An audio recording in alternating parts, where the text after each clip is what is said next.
ஆளி கொடுத்த செல்வத்தை விட அரசியல்வாதிகள் கொடுத்த பலி அதிகமானதா இந்த கடற்தொழிலாளர்களுக்கு?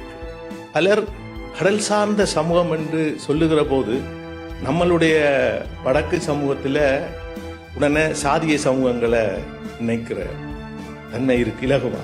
இல்ல அதான் கேள்வி அதான் என்னண்டா காரணம் ஒரு விழிப்புணர்வு இல்லாததா பொருளாதார தடையா? ஒரு சமூகமாக ஒரு தொழிலை விட்டு பெருமளவு விலகி போகிறது என்று சொல்றது அது பின்னடைவு என்றுதான் நான் கடல்ல இருந்து நாங்கள் உற்பத்தி செய்த கடல் உணவில எந்த பொருட்களுக்கு சர்வதேச சந்தையில கேள்வி அதிகம் நினைக்கிறீங்க? இந்த அரசாங்கம் வந்ததிலிருந்து அதுக்குள்ள கடல் அட்டையும் வளர்க்க இல்லை, கடல் குஞ்சும் இல்லை, குஞ்சு உற்பத்தியும் இல்லை. ஆனால் அதுல இறால் உற்பத்தி செய்யக்கூடிய வேறு மீன்பிடி கொள்கை செய்யக்கூடிய இடங்கள் முழுக்க இன்றைக்கு அடைக்கப்பட்டது.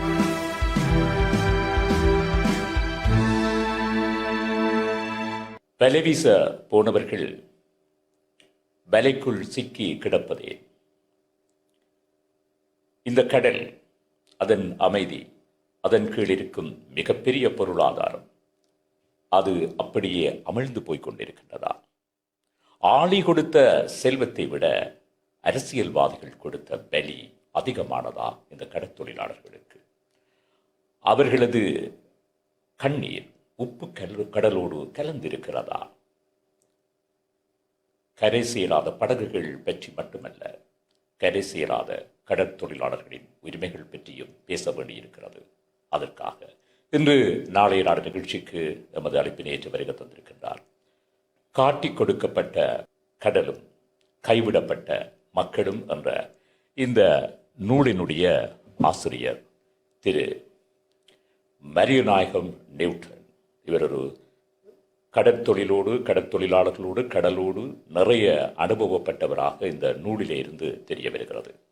உங்களுக்கு தெரியும் நேயர்களே, வடகிழக்கை பொறுத்தவரை விவசாயம், கடற்தொழில் அல்லது கடல் விவசாயம் அல்லது நீல பொருளாதாரம், பனை, சுற்றுலா, அது தவிர விவசாயம், இதுதான் என்னுடைய வருமானம்.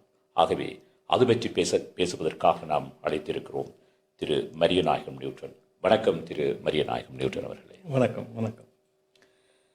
காட்டிக் கொடுக்கப்பட்ட கடலும் கைவிடப்பட்ட மக்களும் இந்த நூலை வாசிக்க, நீங்க இந்த நூல் எழுதுறதுக்கு முன்னால் இருக்கின்ற அரசியல்வாதிகள் தொடக்கம் சீனா வரை போட்டு பிரிச்சு மேய்ஞ்சிருக்கிறீங்க.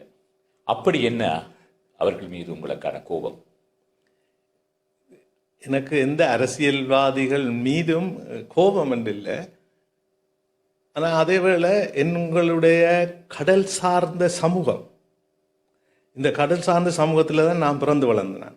அந்த கடல் சார்ந்த சமூகம் தான் என்ன இன்றைக்கு ஒரு முன்னேறின மனிதனாக, கல்வியில் முன்னேறின மனிதனாக, பொருளாதாரத்தில் முன்னேறின மனிதனாக என்ன உருவாக்கி இருக்கு. அந்த சமூகத்தை நான் உற்று நோக்குகிற போது இன்று மிகவும் சீரழிந்த நிலையில், பொருளாதார ரீதியாக, கல்வி ரீதியாக, கலாச்சார ரீதியாக எங்களுடைய சமூகம் சீரழிந்த நிலையில் இருக்கின்றது. இந்த சீரழிவுக்கான காரணம் என்ன, இதன் பின்னால் இருக்கக்கூடிய சக்திகள் யார் என்பது பற்றி ஆய்வு மூலம் நிரூபிக்க வேண்டிய ஒரு தேவை எனக்கு ஏற்பட்டது. காரணம், நான் ஒரு சமூகவியலாளர். மேம்போக்காக கருத்தை சொல்லிவிட்டு போக இயலாது. ஆகவே கருத்தை சொல்லுகிற போது சரியான ஆய்வுடனும் அதற்கான தரவுகளுடனும் நிரூபிக்கத்தக்க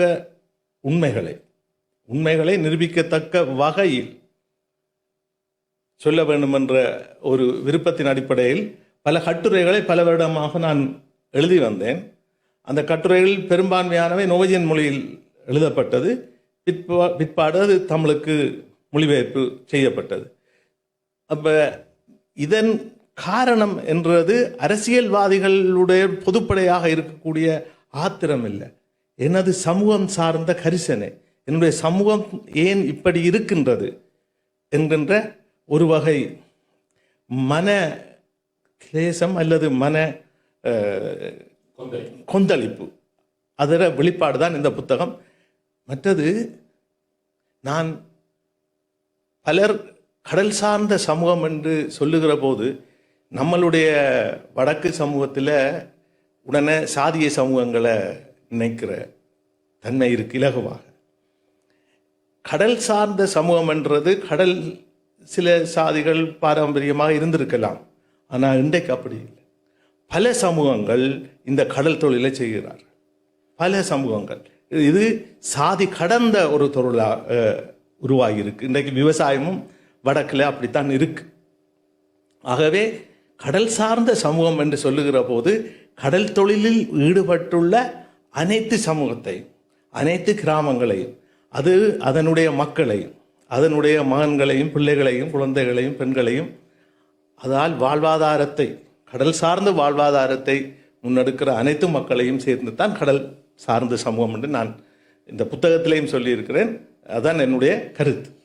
ரைட். இப்போ கடற்தொழில் பாரம்பரியமாக செய்யப்படுற உண்டு. விவசாயம் அதே மாதிரி தான். எங்களை பொறுத்தவரை, வடகிழக்கை பொறுத்தவரை, இலங்கையை பொறுத்தவரை பெரும்பாலான இடங்களிலே நாங்கள் இந்த பழமையாக முந்தி செய்கிற மாதிரியே தான் செய்து கொண்டிருக்கிறோம். அதில் கடற்தொழிலை பார்த்தீங்கன்னா இந்த ஆழ்கடல் மீன்பிடி தொழில்ன்றது உண்மையில் ஒரு மிக பெரிய வருமானத்தை கொண்டு வர உண்டு. அது தவிர நீண்ட நாள் தங்கியிருந்து கடலில் மீன் பிடிக்கிற விடயங்கள்லாம் இப்போ நீங்கள் நோர்வேல இருந்தபடியாக உங்களுக்கு கூட தெரியும். அவைதான் இந்த ரோலரையும் தண்டதாக்கும். அப்போ அந்த வகையில் பார்க்கக்குள்ள எங்கட கடற்தொழிலாளர்களுக்கு இன்னும் அந்த இது போய் சேரையில், ஆழ்கடல் மீன்பிடியினுடைய நவீனத்துவம் போய் சேரையில். இதுக்கு நீங்கள் காரணம் பொருளாதார பின்னணியா அல்லது ஒரு விழிப்புணர்வு இல்லாத தன்மையா? இதை நீங்கள் நினைக்கிறீங்க? ரெண்டில் இருக்கு. உங்களுடைய கேள்விக்கு நான் பதில் சொல்லுவதற்கு கொஞ்சம் வரலாற்று ரீதியாக வலுகதியாக போயிட்டு வர. இலங்கையில் கடல் சார்ந்த பொருளாதாரம், அதாவது கடலில் இருந்து பெறப்படுகின்ற கடல் திரவியங்களை பொருளாதார ரீதியாக கையாளலாம் என்கின்ற ஆரம்பத்தை இந்த நாட்டில் அறிமுகப்படுத்தியவர்கள் ஆங்கிலேயர்கள். அவர்கள்தான் ஃபிஷரிஸ் கோஆபரேஷனை உருவாக்கினார்கள். ஃபிஷரிஸ் கோஆபரேஷனை உருவாக்கி என்னவர்கள் இங்கே தங்களோட நாடுகளில் இருந்த புதிய டெக்னாலஜியை கொண்டு வந்து இங்கே மீன் பிடிக்கிற வழிமுறைகளை அறிமுகப்படுத்தினால், ஆனால் அது தெற்கில் மட்டும் பிரபலமாக இருந்த ஒரு குறிப்பிட்ட மட்டுப்படுத்தப்பட்ட முறையில் தான் அந்த மீன்கள் பிடிக்கப்பட்டன. அது தங்களுடைய காலனித்துவ அட்மினிஸ்ட்ரேஷனுடைய தேவைக்காக அந்த மீன்கள் பிடிக்கப்பட்டன. இது முதலாவது காலம். அதுக்கு ரெண்டாவது காலம் சுதந்திரத்துக்கு பின்னான காலத்தில் பார்த்தீங்கன்னு சொன்னால், நாங்கள் பெருமைப்படக்கூடிய வகையில் இலங்கையில், குறிப்பாக வடக்கில் அந்த காலத்தில் இருந்த ஹை டெக்னாலஜியோட சம்பந்தப்பட்ட தொழில்துறை சார்ந்து யாழ்ப்பாணத்தில் கொண்டு வந்து உள்ளக இயந்திரங்கள் பொருத்தப்பட்ட படகுகளை அறிமுகம் செய்தது ஜிஜி பொன்னம்பலம் அவர்கள். ஜிஜி பொன்னம்பலம் அவர்களே எல்லாருக்கும் கேகேஎஸ் சிமெண்ட் ஃபேக்டரியை உருவாக்கின என்றுதான் தெரியும். ஆனால் வடக்கில் இருந்து கடல் சார்ந்த பொருட்களையும் விவசாய பொருட்களையும் ஏற்றுமதி பொருளாதாரத்துக்குள்ள கொண்டு வருவதற்கான அடித்தளம் இட்டது அவர். அவருடைய காலத்தில் தான் குருநகரில் முதல் இன்ஜின் பூட்டின, அதை சொல்லுவாங்க, உள்ளுக்குள்ளே இருந்த போட் இன்ஜின் பூட்டி அதில் படகுகள் செய்து அதுக்கு போட் இன்ஜின். அந்த காலத்தில் அவர் இருந்தது ஒரு வகை ஜிஎன்பி மாதிரி ஒரு தாராளவாத திறந்த பொருளாதார கொள்கையை கொண்ட அரசு என்றபடியால் அது இறக்குமதி, தனியார் இறக்குமதிக்கு லைசன்ஸ் கொடுத்து அந்த இன்ஜின்களை இறக்குமதி செய்து இங்கே இன்ட்ரோடியூஸ் பண்ணினார். அதன் தொடர்ச்சியாக மூன்றாவது கட்டமாக பார்த்தீங்கன்னா, அதுக்கு பின்னுக்கு ஸ்ரீமா பண்டாரநாயக்க அரசு வந்து தேசிய பொருளாதாரத்தை விவசாயத்திலையும் கடல்லையும் இன்ட்ரோடியூஸ் பண்ணுகிற போதும் என்ன நடக்குதுன்னு சொன்னா, அப்போ புதிய தொழில்நுட்பம் திரும்பவும் ஜப்பானில் இருந்தும் நோர்வேயில் இருந்து, நோர்வேயும் ஜப்பானும் கூட்டமைப்பில் இருந்த யன்மார் என்று சொல்கிற யமாஹா மரீனா என்று சொல்கிற 2 இயந்திர உற்பத்தி நிறுவனங்களுடைய கோஆபரேஷனில் உருவாகின இயந்திரங்கள் நம்ம நாட்டுக்கு அறிமுகப்படுத்தப்பட்டது.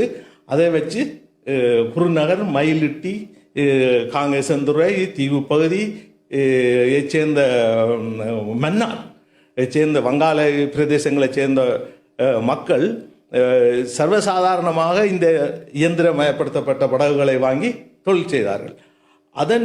அதனுடைய வெளிப்பாடு என்ன நடக்குதுன்னு சொன்னால், சினிமாவோட காலத்தில் இருந்து என்னது பஞ்சத்தை மட்டும் நாங்கள் கதைக்கிறோம். ஆனால் அதே வேளை வடக்கில் விவசாய பொருளாதாரம் வளர்ந்தது, கடல் பொருளாதாரம் வளர்ந்தது. அந்த பொருளாதாரம் வளர்ச்சி வந்துட்டு இருக்கிற காலத்தில் ஸ்ரீமா அவர்கள் தோற்கடிக்கப்பட்டு 77களில் ஜேஆருடைய திறந்த பொருளாதார கொள்கை ஏற்படுது. திறந்த பொருளாதார கொள்கை வருகிற போது என்ன நடக்குதுன்னு சொன்னால், அந்த அரசாங்கமும் இந்த வளர்ச்சியில் கை வைக்க இல்லை.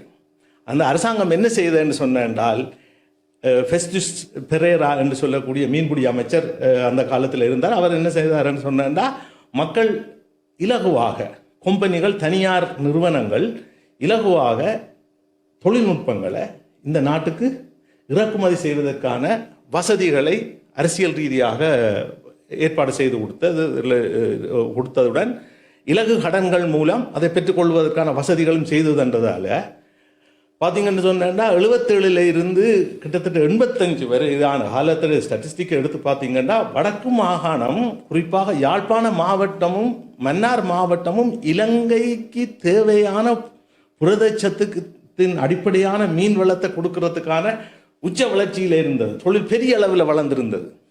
அதால் ஒரு பெரிய ஒரு மூலதன திரட்சியும் இந்த சமூகங்களுக்குள்ள உருவாகினது. அதே காலகட்டத்தில் பார்த்தீங்கன்னு சொன்னால், ஜப்பானில் இருந்து, ஹோண்டா மோட்டர் சைக்கிளில் இருந்து, ELF வேனுகளில் இருந்து டிவி எல்லாம் இங்கே இன்ட்ரடியூஸ் பண்ணப்பட்ட காலம்.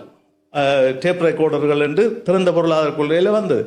அந்த காலத்தில் இருந்த அவர்களுக்கு தெரியும், அப்போ விவசாய சமூகமும் மீன்பிடி சமூகமும் மிகவும் வளர்ச்சி அடைந்த, பொருளாதார ரீதியாக வளர்ச்சி அடைந்த நிலையில் இருந்த காலகட்டம். இது 3வது காலகட்டம். அதுக்கு அடுத்தது பார்த்தீங்கன்னா நம்முடைய யுத்தத்துக்கு பின்னுக்கு விவசாயம் மட்டுமல்ல, கடல் விவசாயத்தில் எல்லாமே வீழ்ச்சி அடைஞ்சிது. அது நம்மளுக்கு தெரியும்.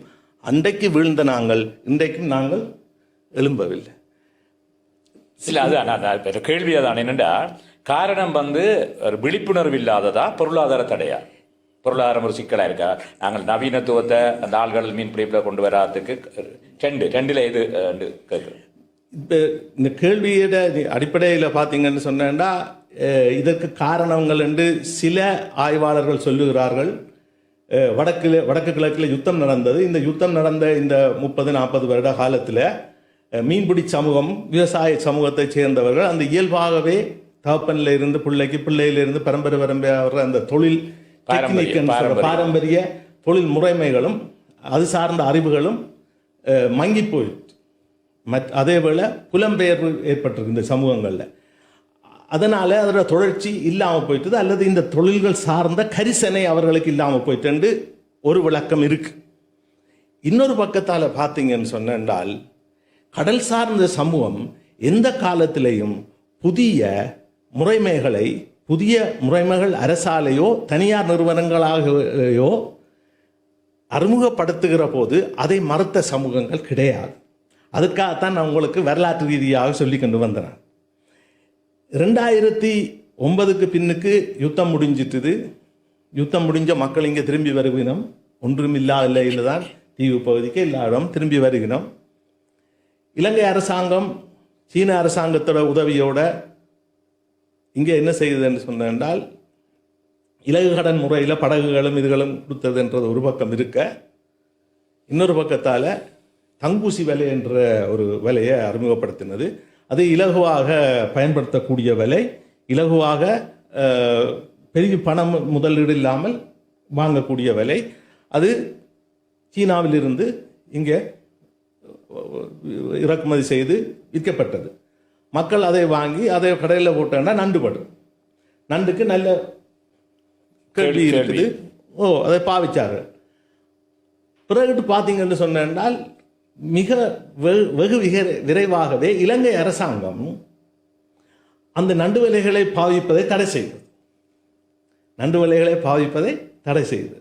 நண்டு விலைகளை இறக்குமதி செய்கிற அரசாங்கம் தங்கூசி விலைகள் கடலுக்கும் இயற்கைக்கும் பாதுகாப்பு, இயற்கைக்கும் அழிவை ஏற்படுத்தும், கடல் வாழ் உயிரினங்களையும் கடலில் இருக்கக்கூடிய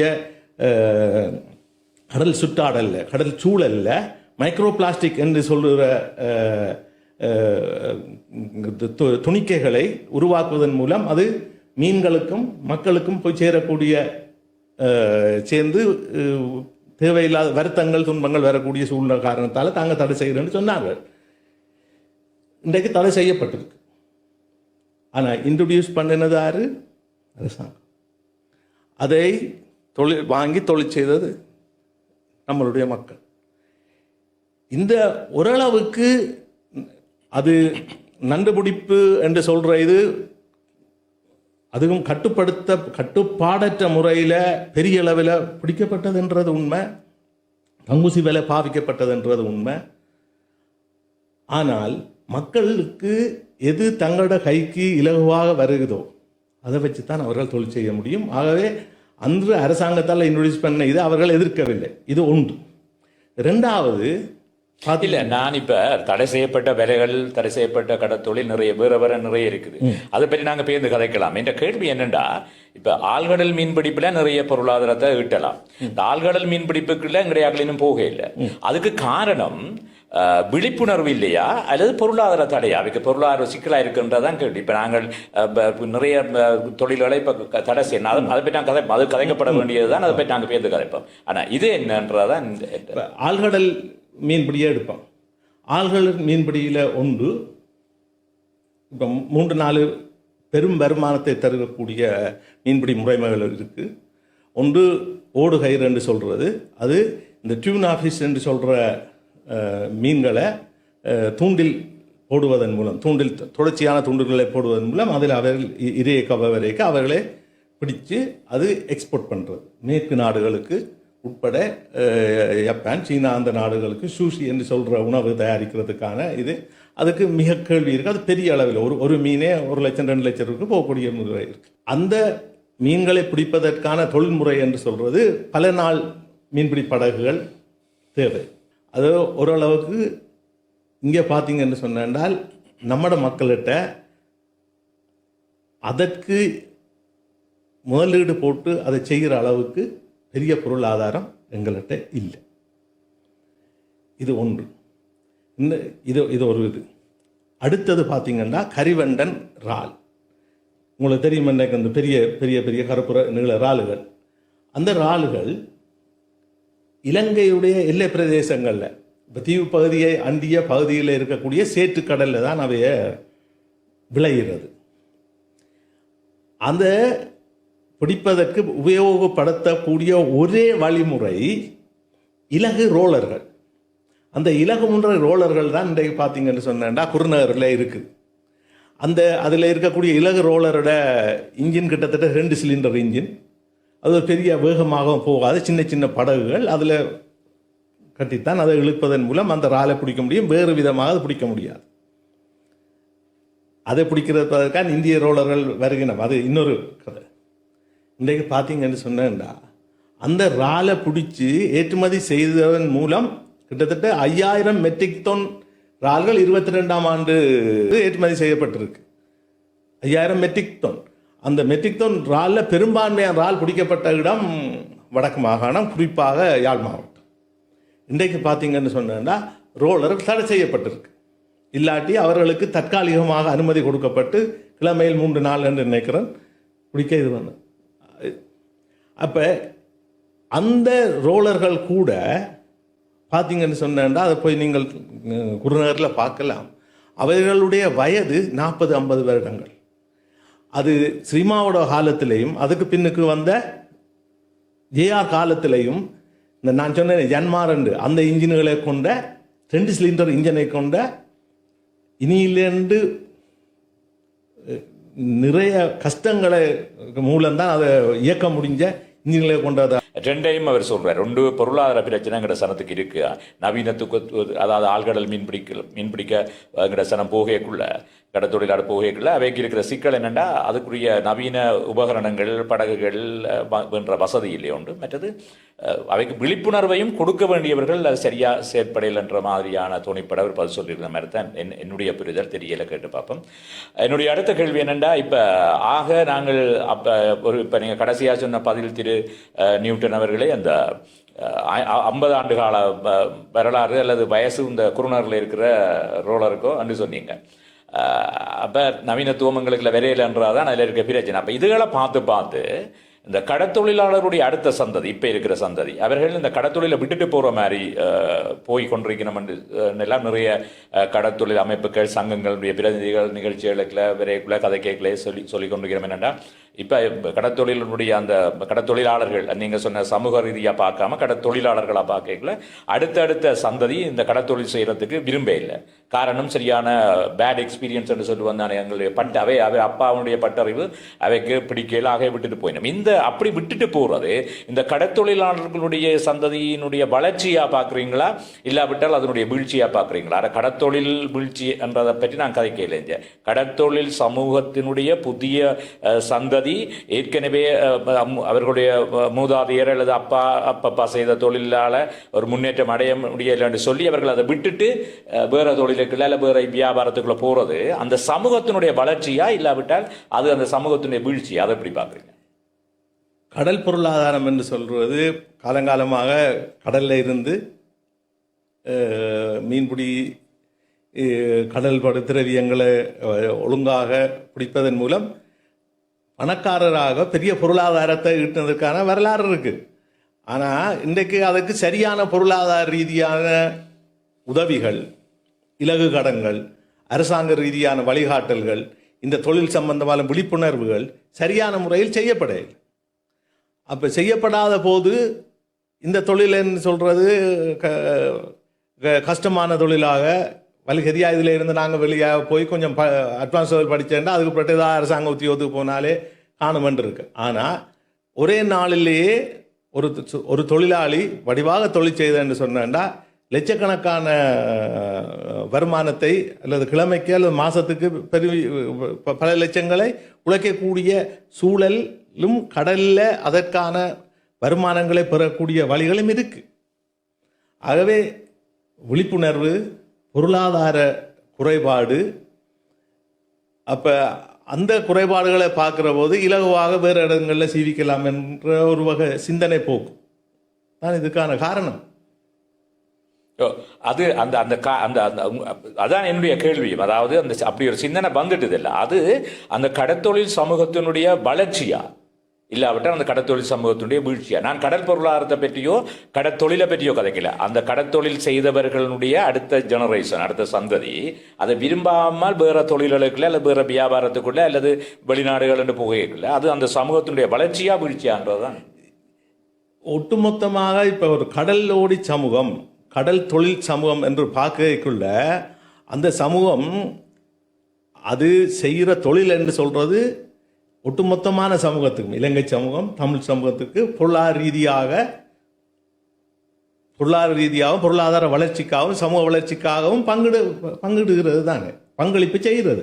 அந்த பங்களிப்பில் இருந்து மக்கள் விலகி போகிற போது அந்த தொழில் இல்லாமல் போகுது.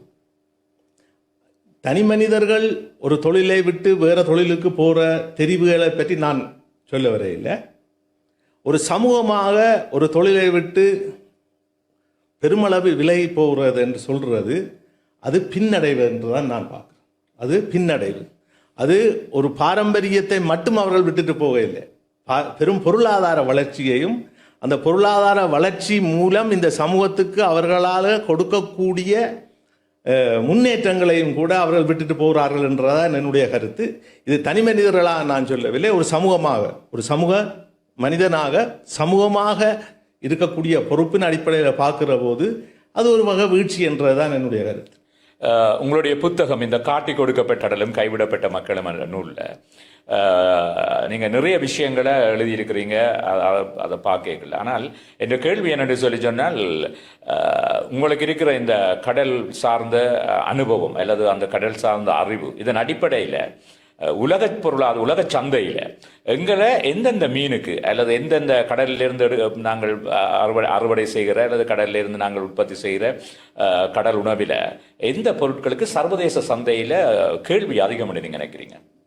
பெரிய அளவில் நம்ம கடலில் இருக்கக்கூடிய மீன்களில் மிகப்பெரிய வருமானத்தை ஈட்டக்கூடியது டியூனா என்று சொல்லுற மீன். அதுக்கு அடுத்ததாக கரிவண்ணன், இறாலும் அதுக்கு அடுத்ததாக நண்டு. இந்த 3 விடயங்களும் நம்முடைய கடலை சுற்றி வர, நம்மளுடைய இலங்கை குறிப்பாக வடக்கு மாகாணத்துக்கு அண்டிய கடலை சுற்றி வர இலகுவாகவும் பெருமளவிலையும் இருந்து வருகிற இந்த 3 விடயங்களும் இதற்கு பெரும் மார்க்கெட் இருக்கு. பெரும் மார்க்கெட் சர்வதேச ரீதியாக இருக்கு. ஏன் எங்களுடைய நீலக்கால் நண்டு நம்முடைய இலங்கையுடைய எல்லைக்குள்ளே இருக்கக்கூடிய நீலக்கால் நண்டு கூட இந்தியர்களால் பிடிக்கப்பட்டு இந்தியன்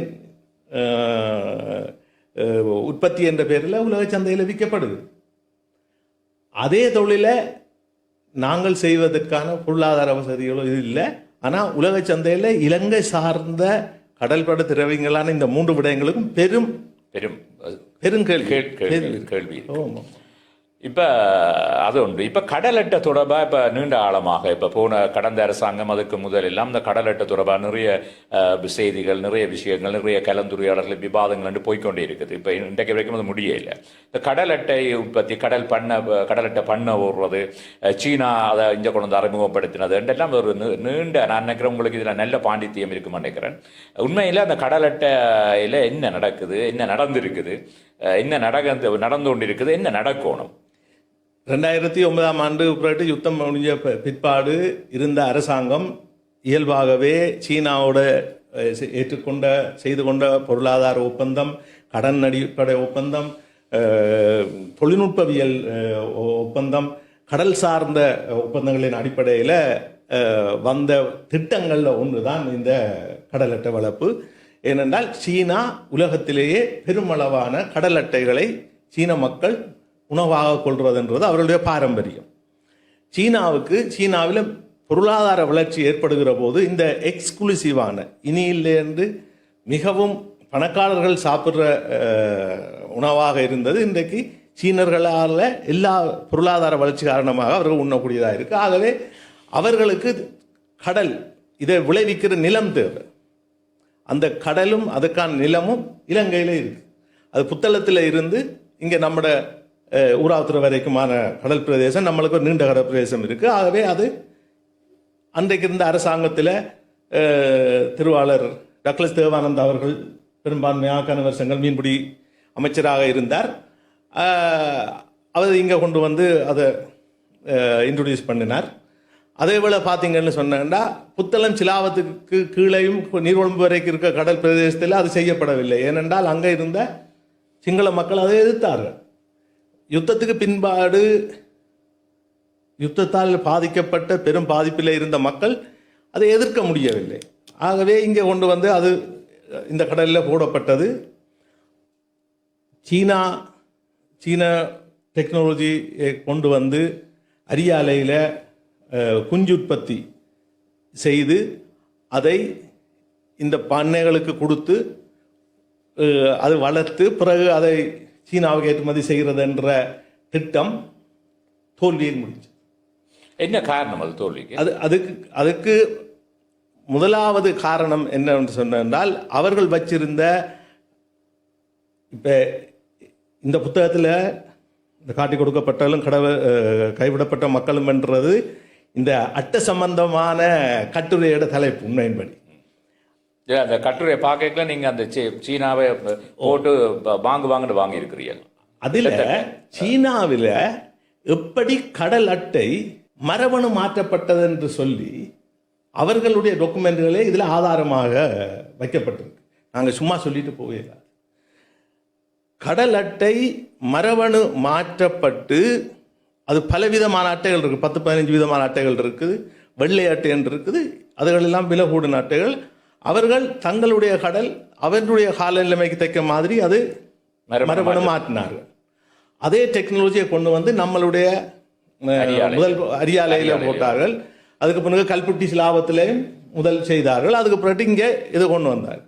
ஆனால் அவர்களால் அது இங்கே பதிவு செய்யப்பட்டு டாக்குமெண்ட் பண்ணப்பட்டிருக்கு. அவர்களால் அதுக்கான இப்போ 100 குஞ்சு உற்பத்தி செய்து அவர்கள் போட்டுனவன்னு சொன்னால் 10 குஞ்சு தான் வந்தது.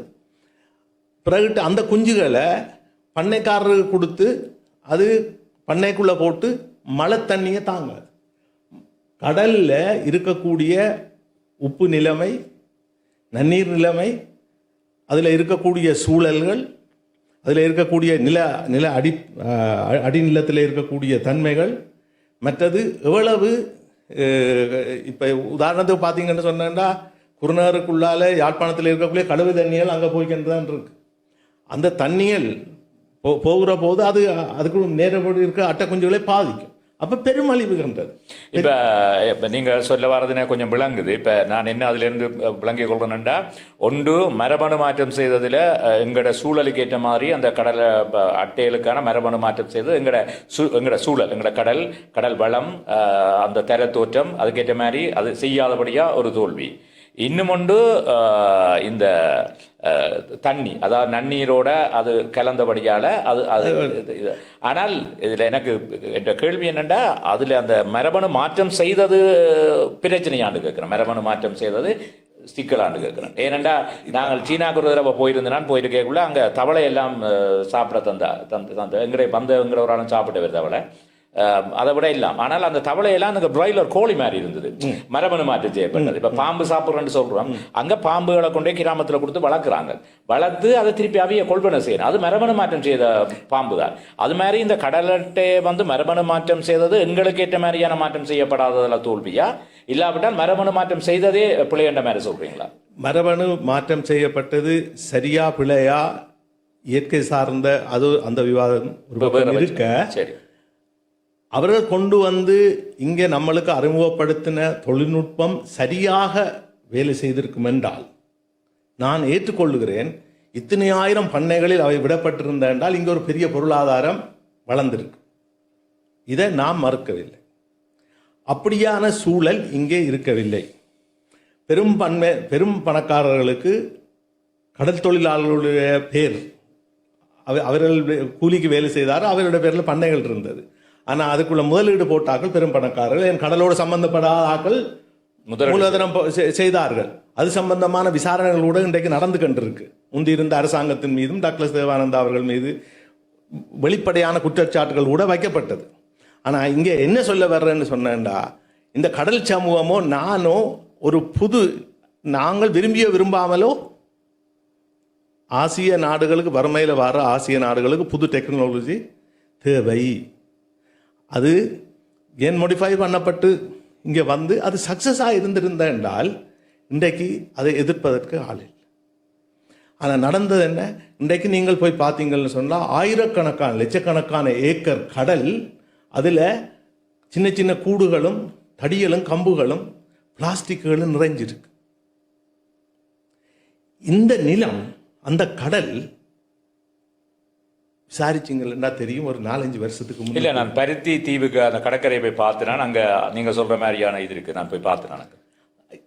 அந்த கடலில் என்னென்னா 3-4-5 வருஷத்துக்கு முன் அதை செய்யக்கு முன்னுக்கு, உதாரணத்துக்கு குருநகருக்கு நேரே இருக்கக்கூடிய கடல் மண்டதீவு கடலில் இருந்து அங்கே இருந்து மன்னார் வர போகிற அந்த கரை முழுக்க நான் சொன்னேனே இந்த பெரிய பொருளாதாரத்தை கொடுக்கக்கூடிய ரால்கள் விளைகிற நிலமாக இருந்தது, சேர்த்து நிலம்.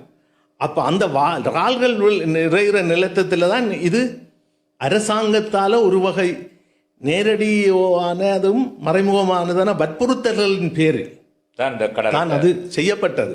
அதை நீங்கள் பல வழக்குகள் கூட வைக்கப்பட்டிருக்கு. ஆகவே இது வற்புறுத்தலின் பேர் தான் செய்யப்பட்டது.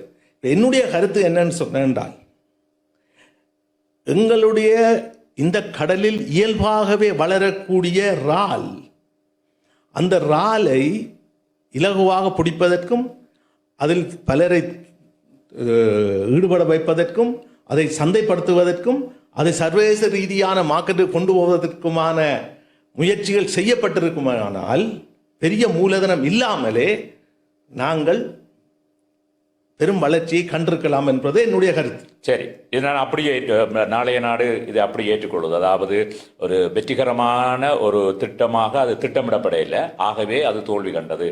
ரைட். இப்போ அது எங்களுக்கு ஒரு படிப்பினை, அது எங்களுடைய அனுபவம். அதை வச்சுக்கொண்டு நாங்கள் இனி அதை செய்வதற்கான சாத்தியப்பாடுகள் இருக்குதா? இப்போ நீங்கள் சொன்ன மாதிரி சீனாவினுடைய பொருளாதார ஒப்பந்தங்கள், அரசாங்கத்தினுடைய அழுத்தம், அந்த அழுத்தத்தினுடைய தொடர்ச்சியாக இங்கே நாங்கள் ஒரு வெற்றி அளிக்காண்டு தெரிஞ்சும் சில வேளை அரசியல் காரணங்களுக்காக செய்ய வேண்டிய நிர்பந்தத்துக்குள்ளே கடத்தொழிலாளரும் போனவர். ரைட், நாங்கள் அதை அப்படியே விடுவோம். என்னடா இன்னொரு ஆள் செய்தது பிள்ளை என்று சொல்லிக் கொண்டிருக்கிறது ஈஸியான வேலை. ஆனால் நாங்கள் அதை எப்படி இப்போ சரியாக்கலாமா, இன்னும் வாய்ப்பு இருக்கா? நீங்கள் சொல்கிற மாதிரி இந்த சர்வதேச சந்தையை நாங்கள் இலக்காக வச்சு இங்கே நாங்கள் கடல் அட்டையை செய்யலாமான்னு கேட்குறோம். அதுக்கு வாய்ப்பு இருக்கா? கடல் அட்டையை இங்கே செய்ய முடியும். ஆனால் அதே வேளை எனக்கு தெரிஞ்ச அளவில் இப்போ கடல் அட்டை வளர்ப்புக்காக கூடுகள் போடப்பட்டிருக்கக்கூடிய மண்டதீவு கரையோரம் இயற்கையாகவே அட்டை புழுக்கிற இடம் என்று சொல்லுவார்கள். அது மாதிரி தான் தீவு பகுதியில் இருக்கக்கூடிய கனகடங்கள் அது இயல்பாகவே ஒவ்வொரு வருஷமும் அது புழுக்கிற அட்டை.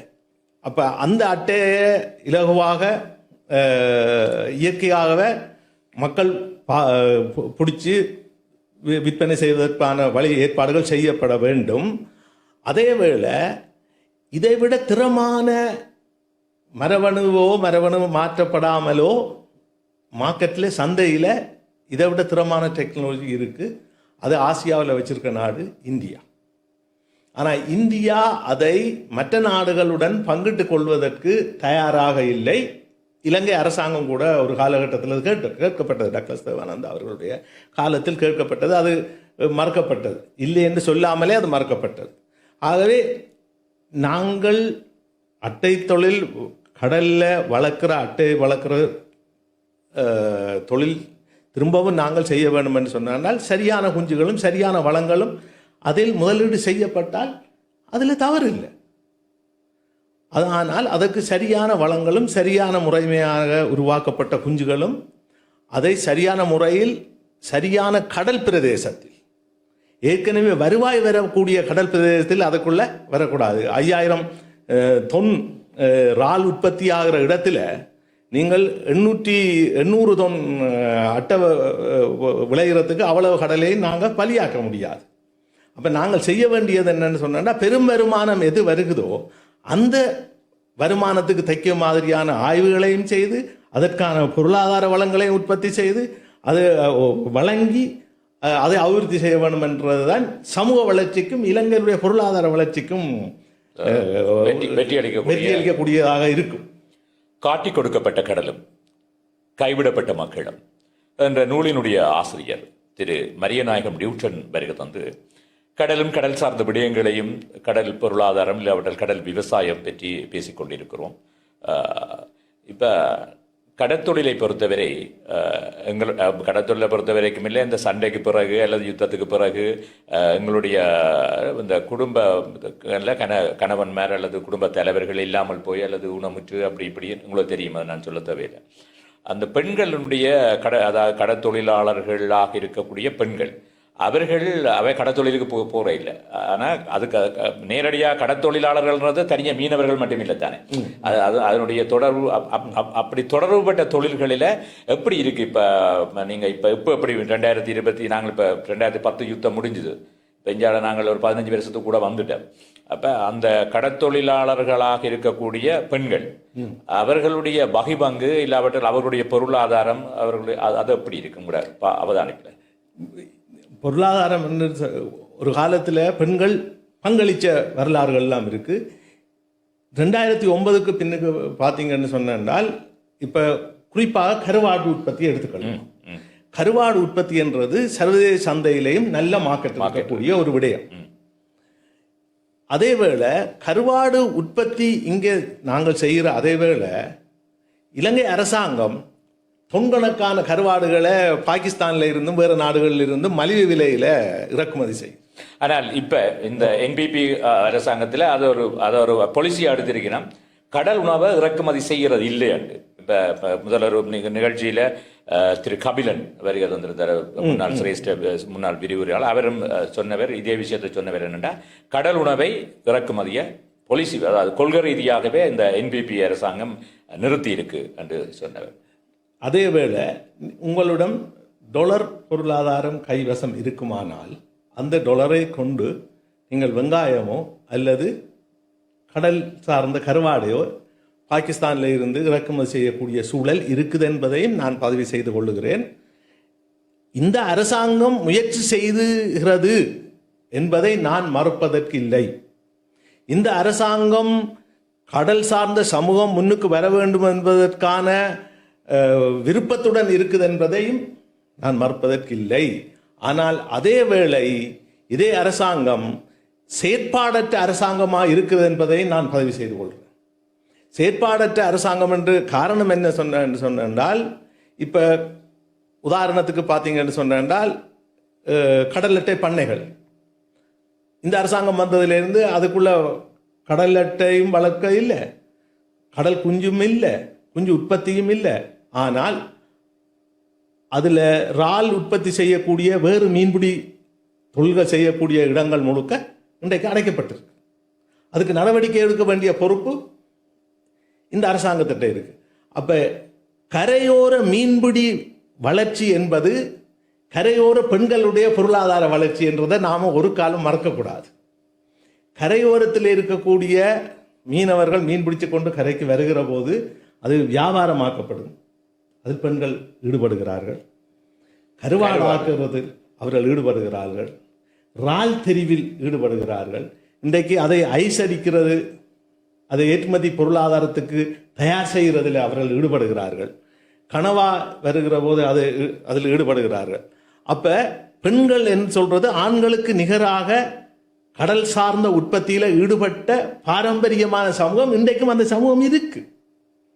ஆனால் அதற்கான வளங்கள், அதற்கான அந்த கடல் வளங்கள் கரைக்கு வருவதற்கான ஏற்பாடுகளை இந்த அரசாங்கம் செய்ய வேண்டும். உதாரணத்துக்கு பார்த்தோம்னு சொன்னால் இங்க நிறுவனங்கள் இருக்கு, வெளிநாட்டுக்கு கடல் உற்பத்திகளை செய்கிற நிறுவனங்கள் இருக்கு. அந்த நிறுவனங்கள் என்ன சொல்லுகிறார்கள் என்று சொன்னால் தங்களுக்கான மூலப்பொருட்கள் இல்லை. இந்த நிறுவனங்கள்ல வேலை செய்வதில் 90-95% பெண்களா இருக்கு. யுத்தத்தால் பாதிக்கப்பட்டவர்கள், குடும்ப பொறுப்புள்ளவர்கள் என்று பலவிதமான பொறுப்புள்ள பெண்கள் இந்த நிறுவனங்களில் வேலை செய்கிறார். அவர்களுடைய வாழ்வாதாரம் என்று சொல்றது இந்த மூலப்பொருட்களை தங்கி இருக்கு. அப்ப நிலத்திலே இன்வெஸ்ட் பண்ணப்பட்ட இந்த மூலதனம் பெண்களுக்கும் சமூகத்துக்கும் நல்ல வளர்ச்சியை கொடுக்க வேண்டும் என்று சொன்னால் நம்மளுக்கு மூலப்பொருட்கள் தேவை. அப்ப மூலப்பொருட்கள் இலகுவாக சந்தைக்கு வந்து இந்த நிறுவனங்கள் வந்து வெளிநாடுகளுக்கு அனுப்பி ஏற்றுமதி பொருளாதாரத்தை வளர்ப்பதற்கும் இந்த பெண்களுடைய வாழ்வாதாரத்தையும் சமூக முன்னேற்றத்தையும் முன்னெடுக்க வேண்டும் என்று சொன்னால் அரசாங்கத்துக்கு ஒரு பொறுப்பு இருக்கு, கடமை ஒன்று இருக்கு. மீனவ சமூகத்துக்கு இருக்கக்கூடிய அதே கடமையும் பொறுப்பும் அரசாங்கத்துக்கு இருக்கு. இப்ப என்னுடைய வேண்டுகோள் என்னன்னு சொன்னால் இந்த மூலப்பொருட்கள் இந்த நிறுவனங்களுக்கு கிடைப்பதற்கு இந்த வடமாகாண கடலை சரியான முறையில் கையாள வேண்டும் என்பதுதான் என்னுடைய வேண்டுகோள். ரைட். உண்மையில் இந்த கடல் விவசாயம் இல்லாவிட்டால் கடற்தொழில், நீல பொருளாதாரம் அண்டு ப்ளூ எக்கானமிக் என்று சொல்லினோம். இது கிட்டத்தட்ட இலங்கை வந்து 1340 கிலோமீட்டர் தூரம் கடற்கரை இருக்குது, இலங்கையை சுற்றியும் கடல் என்றபடியாக.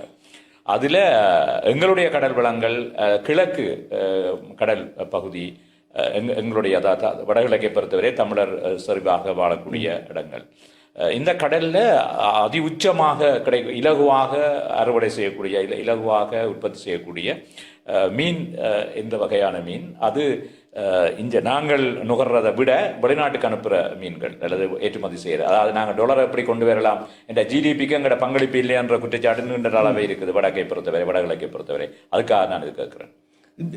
திரும்பவும் இந்த ஓடுவயிறு மூலம் பிடிக்கக்கூடிய சூனா என்ற மீன் பெருமளவில் நம்ம கரைகளில் இருக்கு. இப்போ கார்நகரில் இருந்து மயிலிட்டியில இருந்து எல்லாம் சில படகுகள் முயற்சிகள் செய்யப்படுகிறது.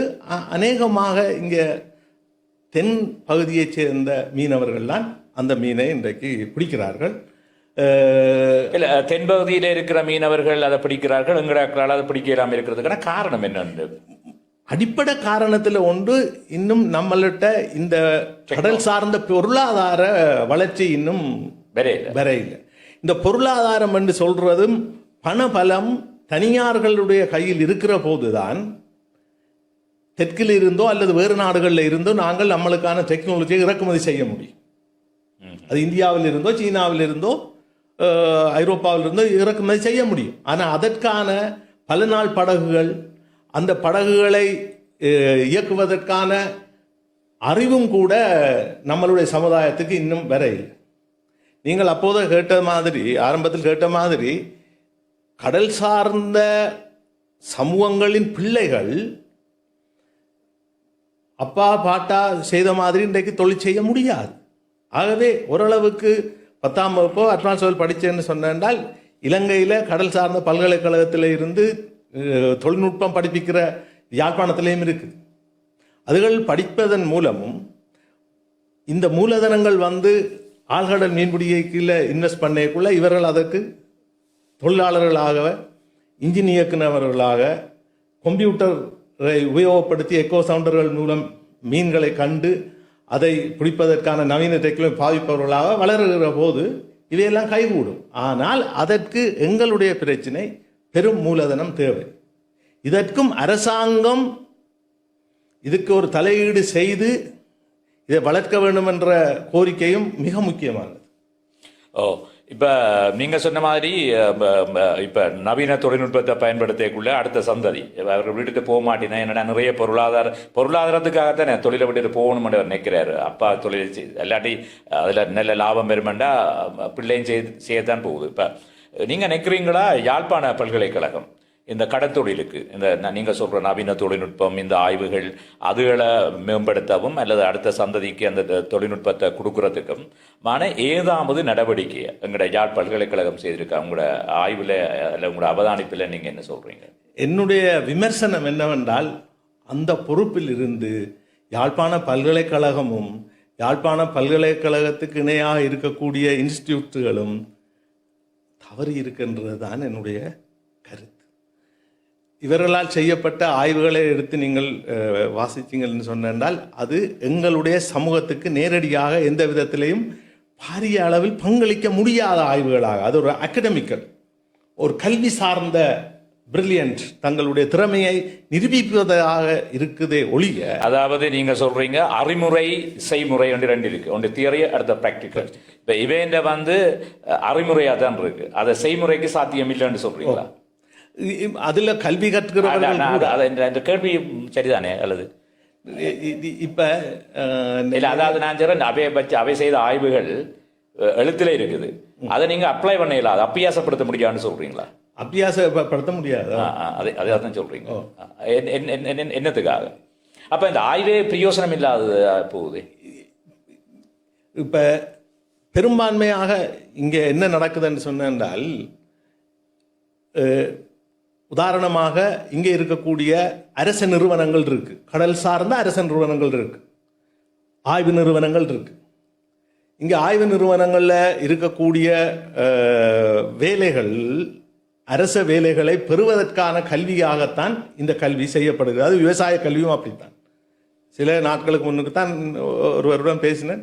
விவசாய இன்ஸ்டிடியூட்டில் படிக்கிறார்கள் எல்லாரும் ஏதோ ஒரு ஆஃபீஸில் வேலை செய்கிறவர்களுக்கான அவர்களாகத்தான் இருக்கிறார்களே ஒழிய விவசாயத்தை மண்ணில் இறங்கி விவசாயிகளுக்கு வழிகாட்டுவதற்காகவோ மண்ணில் இறங்கி விவசாயம் செய்கிறவர்களாகவோ இல்லை. அதே நிலைமை தான் கடல் சார்ந்த ஆராய்ச்சிக்கும் இங்கே இருக்கு என்றதை நான் வலியுறுத்தி சொல்றேன். ஏன்னா இதை பற்றி எனக்கு நன்றாக தெரியும்.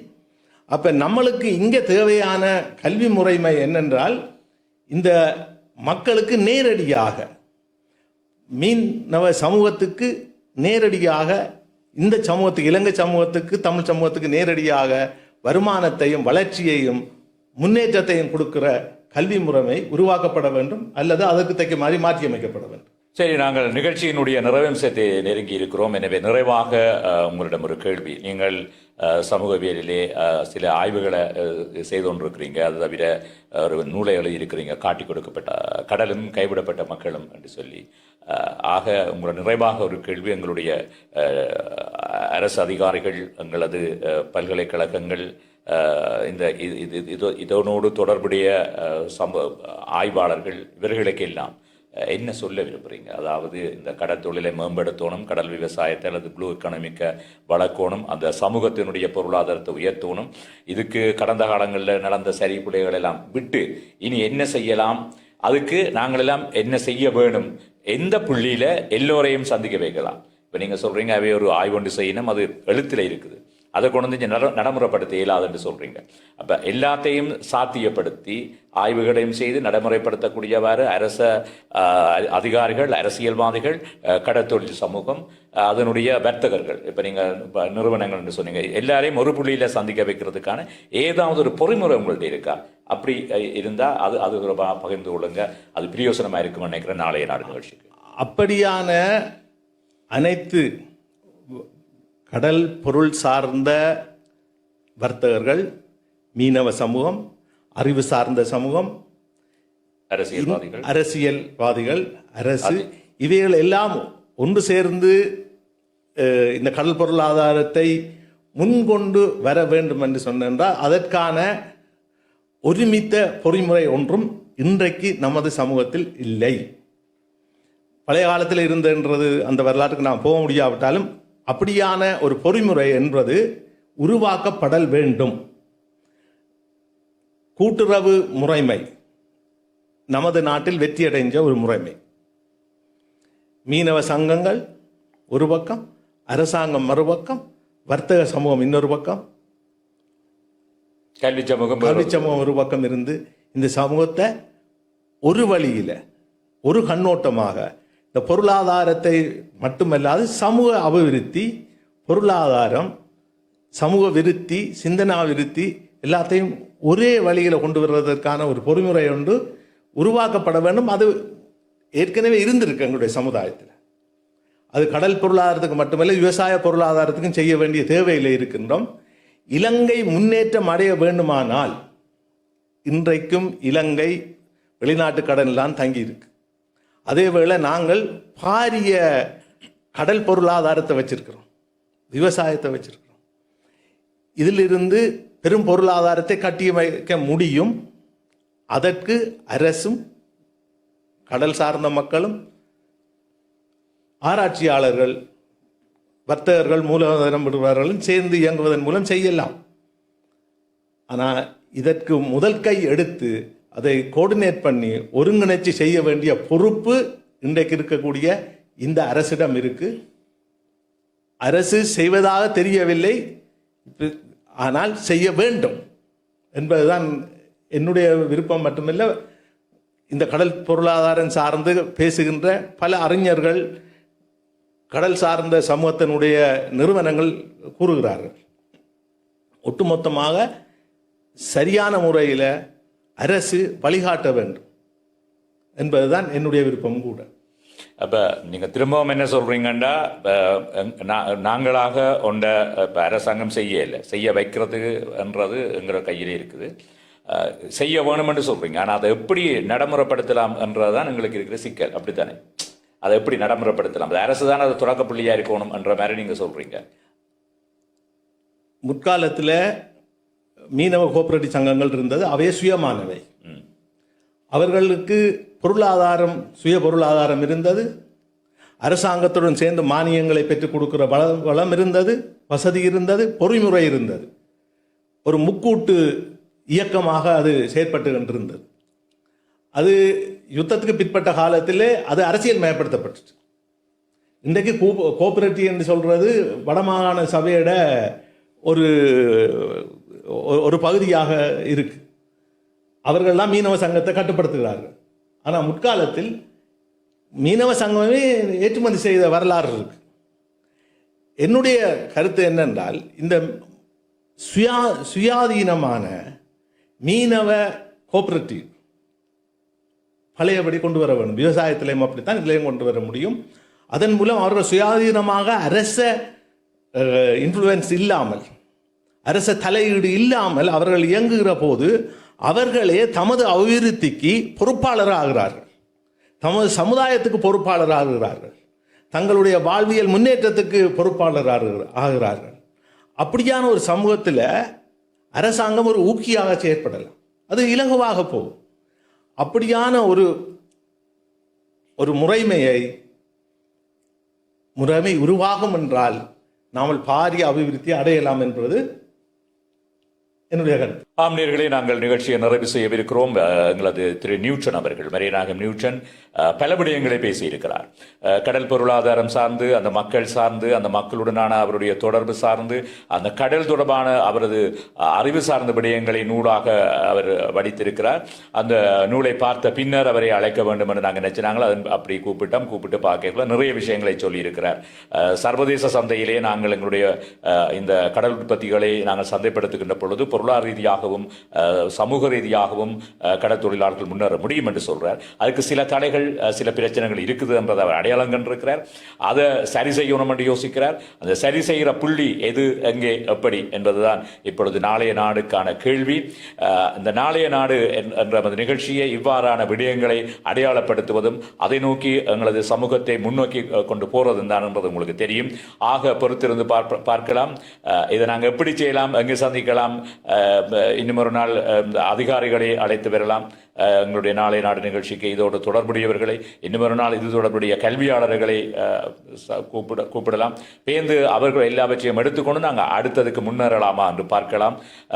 ஆக எங்களது அழைப்பினை ஏற்று வருகிற அந்த திரு நியூட்டன் அவர்களுக்கு மனமார்ந்த நன்றிகள். நன்றி திரு நியூட்டன் அவர்களே. மீண்டும் நேர்கள் ஜாபரை மற்றொரு நிகழ்ச்சியிலே சந்திக்கலாம். அதுவரை உங்கள் ஜாபருக்கு அன்பு வணக்கம் கூறி பிரியமுடன் பிரிவது ஜெயச்சந்திரன். வணக்கம் நேர்களே, வாழ்த்துக்கள் நேர்களே.